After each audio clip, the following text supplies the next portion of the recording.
Étudier la Bible, un podcast hebdomadaire pour approfondir la Bible, parole de Dieu. Bonjour à tous. On va regarder aujourd'hui dans le livre de Josué le chapitre 21. Alors à présent, le territoire de Canaan a été réparti au sort, chacun va pouvoir aller dans sa maison, mais pas tout à fait encore, parce qu'auparavant, il reste une dernière tribu qui doit recevoir sa part, c'est la tribu des descendants de Lévi. Alors, on va lire dans Josué 21, je ne vais pas lire tout le chapitre parce qu'il est extrêmement long, il y a beaucoup de noms de villes, je vous invite à le faire de votre côté. On va lire simplement les 3 premiers versets de Josué 21. Les chefs de famille des Lévites s'approchèrent du sacrificateur Éléazar, de Josué, fils de Nun, et des chefs de famille des tribus des enfants d'Israël. Ils leur parlèrent à Silo, dans le pays de Canaan, et dirent « L'Éternel a ordonné par Moïse qu'on nous donne des villes pour habitation et leurs banlieues pour notre bétail. » Les enfants d'Israël donnèrent alors aux Lévites sur leur héritage les villes suivantes et leurs banlieues, d'après l'ordre de l'Éternel. Voilà, et je vous invite à lire la suite, donc Josué 21. Alors nous, on va regarder un petit peu, tout d'abord, qui sont les Lévites. Les Lévites, la particularité un petit peu de cette tribu, ou plutôt les particularités de cette tribu. Alors déjà, les Lévites, l'étymologie du nom, ça vient de Lévi, donc ce sont les descendants de Lévi. Voilà, tout simplement, c'était le 3e fils de Jacob. Lévi, on le connaît surtout pour avoir massacré les habitants de Sichem avec son frère Siméon. Rappelez-vous, c'était en représailles pour le déshonneur qui avait été fait à leur sœur Dina. On avait vu cela quand on avait étudié le chapitre 34 de Genèse. Je vous invite à réécouter le podcast si vous n'avez pas déjà fait, si vous voulez relire un petit peu cette histoire. Donc Lévi ensuite a eu une descendance, il a eu d'autres enfants, et parmi ses descendants, donc, les plus illustres sont certainement Moïse et son frère Aaron, qui étaient des Lévites tous les deux. Exode 2, versets 1 à 3. Un homme de la maison de Lévi avait pris pour femme une fille de Lévi. Cette femme devint enceinte et enfanta un fils. Elle vit qu'il était très beau, elle le cacha pendant 3 mois. Ne pouvant plus le cacher, elle prit une caisse de jonc qu'elle enduisit de bitume et de pois. Elle y mit l'enfant et le déposa parmi les roseaux sur le bord du fleuve. Alors si vous êtes familier avec la Bible, c'est l'épisode où Pharaon a demandé aux sages-femmes de mettre à mort tous les garçons nés d'Israélites. Et elles vont désobéir à Pharaon, mais il y avait une famille là qui va mettre son fils, qui va cacher son fils malgré tout. Donc c'est les parents de Moïse, et donc c'était un homme de la maison de Lévi qui avait pris pour femme une fille de Lévi. Alors par la suite, l'Éternel va s'approprier cette tribu, malgré le passé compliqué de leur ancêtre qui avait fait donc ce massacre du temps de la Genèse, du temps de Jacob. L'Éternel ensuite va s'approprier cette tribu, elle va être entièrement consacrée à son service à la place des premiers-nés en Israël. Je vous invite à relire Nombre 3, versets 1 à 13. Le Seigneur avait demandé tout d'abord qu'on lui consacre tout premier-né en Israël, et puis ensuite il s'est approprié la tribu de Lévi pour être à son service. Donc il y avait eu un échange entre guillemets entre les premiers-nés et ceux de la tribu donc de Lévi. Alors je vais lire quand même les quelques premiers versets parce qu'il y a un petit passage qui fait le pont avec le livre de Josué. Je vais lire les tout premiers versets. Nombre 3, verset 1er, voici la postérité d'Aaron et de Moïse au temps où l'Éternel parla à Moïse sur la montagne de Sinaï. Voici les noms des fils d'Aaron. Nadab, le premier-né, Abihu, Éléazar et Ithamar. Ce sont là les noms des fils d'Aaron qui reçurent l'onction comme sacrificateurs et qui furent consacrés pour l'exercice du sacerdoce. Nadab et Abihu moururent devant l'Éternel lorsqu'ils apportèrent devant l'Éternel du feu étranger dans le désert du Sinaï. Ils n'avaient point de fils. Éléazar et Ithamar exercèrent leur sacerdoce en présence d'Aaron leur père. Voilà, j'ai lu versets 1 à 4 dans Nombre 3. Alors la passerelle, c'est que Éléazar était donc un fils d'Aaron, et c'est lui, le prêtre, qui a partagé le pays promis avec Josué. Voilà, on a vu ces versets et ces passages dans les épisodes précédents. Alors, les Lévites exerçaient donc des fonctions au service du Seigneur. Dans le désert, ils avaient la charge du tabernacle et de l'office. On voit ça dans Nombre, chapitre 4. Je vous invite là encore à relire ces passages. Ils sont très longs, donc je vous invite à faire une pause si vous le souhaitez sur ce podcast et à prendre du temps pour le lire. Donc dans le désert, ils avaient la charge du tabernacle. Dans le pays promis, ils vont exercer également des fonctions sacerdotales. Et plus tard, lorsque le temple va être construit à Jérusalem, donc ils vont exercer différents ministères. Alors ça c'est David qui va organiser tout ça, donc il va en choisir certains pour être musiciens et chantres. Vous trouvez ce passage dans 1 Chronique 25. D'autres vont être choisis par David pour être portiers, 1 Chronique 26. Certains seront intendants pour le trésor du temple, 1 Chronique 26, versets 20 à 28. D'autres Lévites seront magistrats et juges, 1 Chronique 26, verset 29. et d'autres seront enseignants. Je vais lire ce passage dans 2 Chroniques 17, versets 7 à 9. Il est question ici d'un bon roi en Israël qui s'appelle Josaphat, et on voit que la 3e année de son règne, il charge à ses chefs Benaïl, Abdias, Zacharie, Nethanel et Michée d'aller enseigner dans les villes de Juda. Il envoya avec eux les Lévites, Shemaéja, Netania, Zébadia, Asaël, Shemiramoth, Jonathan, Adonija, Tobija et Tob Adonija, Lévites, et les sacrificateurs Élishama et Joram. Ils enseignèrent dans Juda, ayant avec eux le livre de la loi de l'Éternel. Ils parcoururent toutes les villes de Juda et ils enseignèrent parmi le peuple. Voilà les amis. Donc on voit ici donc des Lévites qui occupaient aussi la fonction d'enseignants.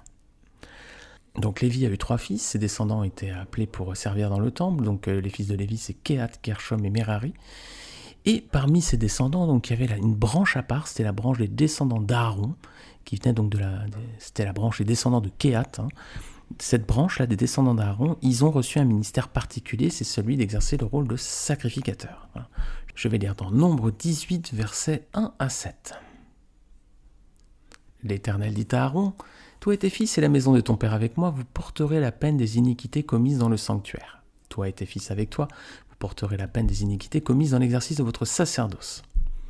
Fais aussi approcher de toi tes frères, la tribu de Lévi, la tribu de ton père, afin qu'ils te soient attachés et qu'ils te servent, lorsque toi et tes fils avec toi, vous serez devant la tente du témoignage. Ils observeront ce que tu leur ordonneras et ce qui concerne toute la tente. Mais ils ne s'approcheront ni des ustensiles du sanctuaire, ni de l'autel, de peur que vous ne mouriez, eux et vous. Ils te seront attachés, et ils observeront ce qui concerne la tente d'assignation pour tout le service de la tente. Aucun étranger n'approchera de vous. Vous observerez ce qui concerne le sanctuaire et l'autel, afin qu'il n'y ait plus de colère contre les enfants d'Israël. Voici, j'ai pris vos frères les Lévites du milieu des enfants d'Israël. Donnez à l'Éternel, ils vous seront remis en don pour faire le service de la tente d'assignation. Toi et tes fils avec toi, vous observerez les fonctions de votre sacerdoce pour tout ce qui concerne l'autel et pour tout ce qui est au-dedans du voile. C'est le service que vous ferez. Je vous accorde en pur don l'exercice du sacerdoce. L'étranger qui approchera sera mis à mort. Voilà, donc la descendance d'Aaron, elle reçoit vraiment le service ministère particulier de sacrificateur. Le reste du peuple des Lévites aura aussi des fonctions dans le ministère, mais on a vu que c'était des fonctions différentes, donc musicien et chante, portier, intendant, magistrat, juge ou enseignant. Alors les Lévites avaient donc été mis à part pour le Seigneur, par conséquent, ils ne devaient pas recevoir d'héritage en Israël. Voilà ce que nous dit Deutéronome 18, versets 1 et 2. Les sacrificateurs, les Lévites, la tribu entière de Lévi n'auront ni part ni héritage avec Israël. Ils se nourriront des sacrifices consumés par le feu en l'honneur de l'Éternel et de l'héritage de l'Éternel. Ils n'auront point d'héritage au milieu de leurs frères. L'Éternel sera leur héritage comme il leur a dit. Alors donc, ils ne devaient pas recevoir d'héritage en Israël, mais même s'ils n'avaient pas de territoire en propre comme les autres tribus, l'Éternel a pris soin d'eux, bien sûr, malgré tout, et il a demandé aux autres tribus de leur donner 48 villes, parmi les villes qu'ils avaient reçues, pour les habiter.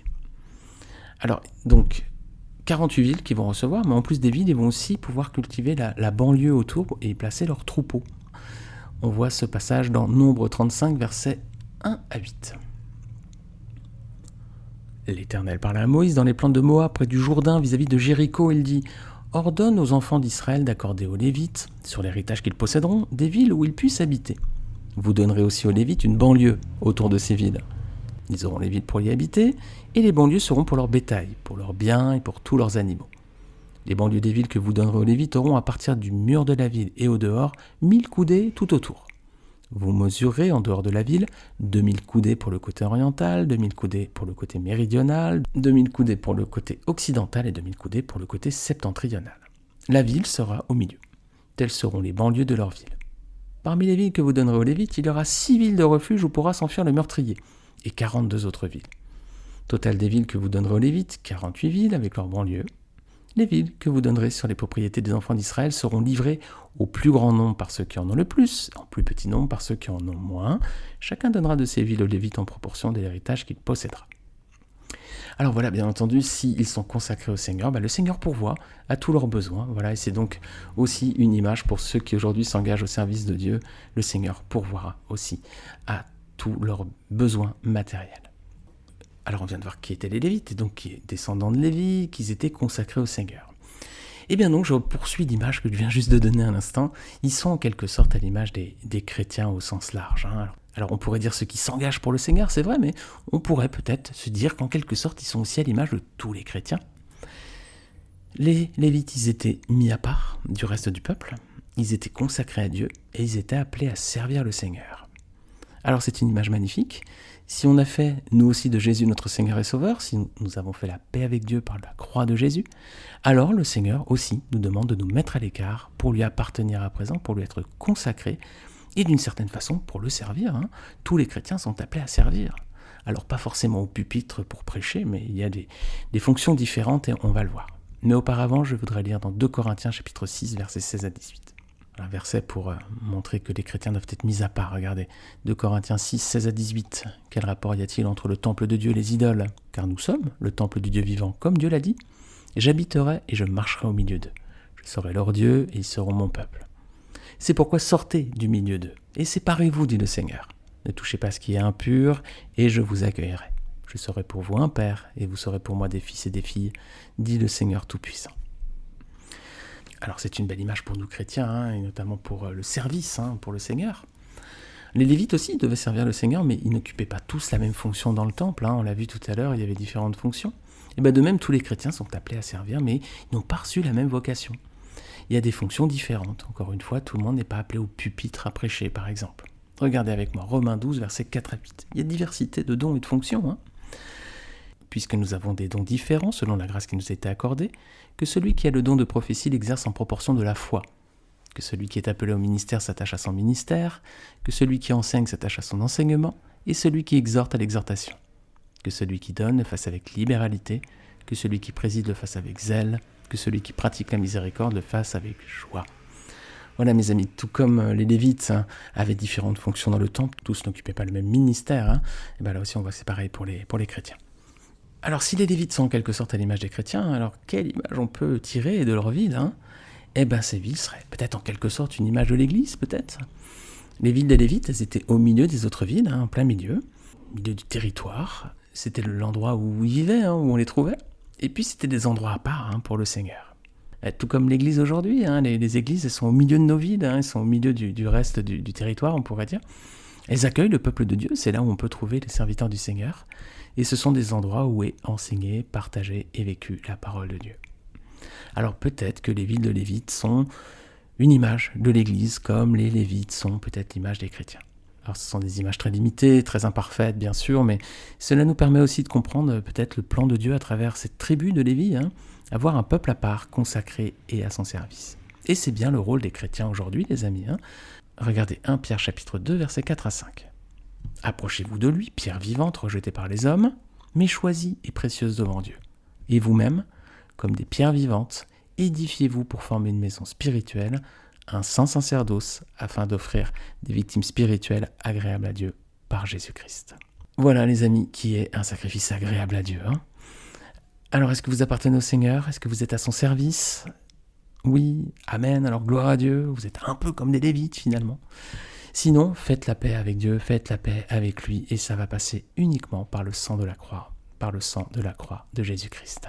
Voilà, il suffit juste de faire une prière, simplement confesser à Dieu vos fautes, dites que vous voulez faire que le sang de Christ qui a coulé sur la croix soit aussi pour expier vos fautes à vous, et le Seigneur vous accordera le pardon et ce qu'on appelle le salut dans la Bible. C'est ce qui vous ouvre les portes de la vie éternelle et d'une vie nouvelle en Jésus-Christ.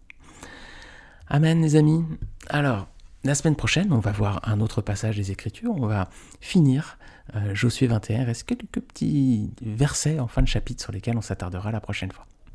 Voilà, en attendant, je vous remercie de votre écoute et de votre fidélité à ce podcast. N'hésitez pas à le partager autour de vous, à le noter. Vous pouvez le noter sur Spotify notamment, ou aussi sur SoundCloud, sur Apple Podcast. Vous pouvez noter. Et sur Apple Podcast, vous pouvez même laisser un commentaire si vous le souhaitez. Ça me fait toujours très très plaisir de vous lire. Merci beaucoup les amis. Je vous souhaite bonne semaine, que le Seigneur vous bénisse. Et Dieu voulant, on se retrouve la semaine prochaine. Salut à tous!